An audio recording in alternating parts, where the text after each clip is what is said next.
Oh, okay. I'm Sylvia Norman. I'm a part of the Community Coalition, and I just wanted to speak about defunding the police as well. You know, it's really a shame when our community workers, such as Skip and such as Twin, go into the communities, deal with the gang members, and they're not being paid for their work, but they're doing much more work and more effectively than the police. All the police want to do is club us over the head and shoot us.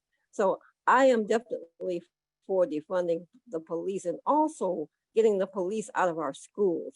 You know, it's a shame when an elementary school calls the police on a child because he or she doesn't say the Pledge of Allegiance, or he or she just won't, do what the teacher asked them to do.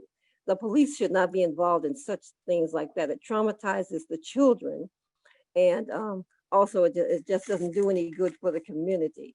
The money should be funded back into our communities for conflict resolution, gang intervention, and it's, we are definitely more confident in gang members lots of times more than we are the police. And it's really a shame when you have to be more afraid of the police than you are of the coronavirus. That's where we are right now. More afraid of the police than we are the coronavirus. And I also agree that we as a community need to be more connected with each other, because the white supremacists, they have their agenda right intact. They are with each other. They have their terrorist, racist agenda intact. And so we as a community have to have our agendas intact as well. And I also agree that, as far as 911, that's another one. The Karens can call 911 and they can get results. And that's what's flooding the 911 calls, not the calls from our communities, but the fact that they can call 911 and the police will come out for ridiculous crap. So there's just so much that we need to do as a community. Absolutely must defund the police, get the police out of our schools, defund the police and support a people's budget. Thank you so very much. Thank you for that, Ms. Norman. We appreciate your comments as they are so necessary, right? We're elevating the voices of our community and they're telling us what we need, right? We're not here to listen to the politics of anything. We're here to listen to the people, and the people will always tell us the truth. So we're going to keep this program moving. Vanessa Bling, and then Sigmund, you're next. So Vanessa, you're up. Vanessa? Hello. Hey, Ms. Bling, how you doing? Great.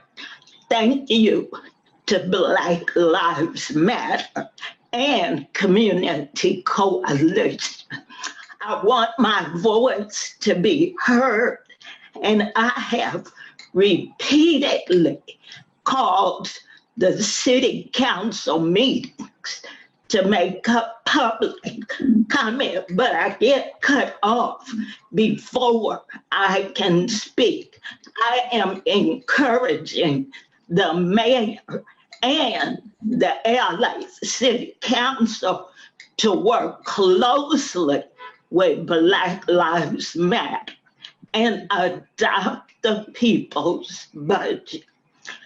Several years ago, the police broke into my home. I heard the helicopter flying overhead. I heard a crash.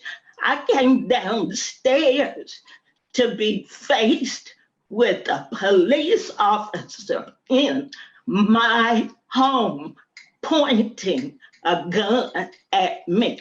Supposedly, they were looking for a burglar, but it just gave me a whole different perspective on LAPD. They never apologized. They never offered to fix the broken window. And so there's just no care for the people in our community. $150 million is not enough. We need to get rid of abolish LAPD and start over. Defund the police, adopt the people's budget. I live in Council District 10, Herb West. I work and own a business in Council District 8, Marquise Harris Dawson. Hear our voices. We demand change now. Thank you. I'm the Bling Bling dancer. Thank you so much, Ms. Bling. It's always good to hear from you. Sigmund, you're next.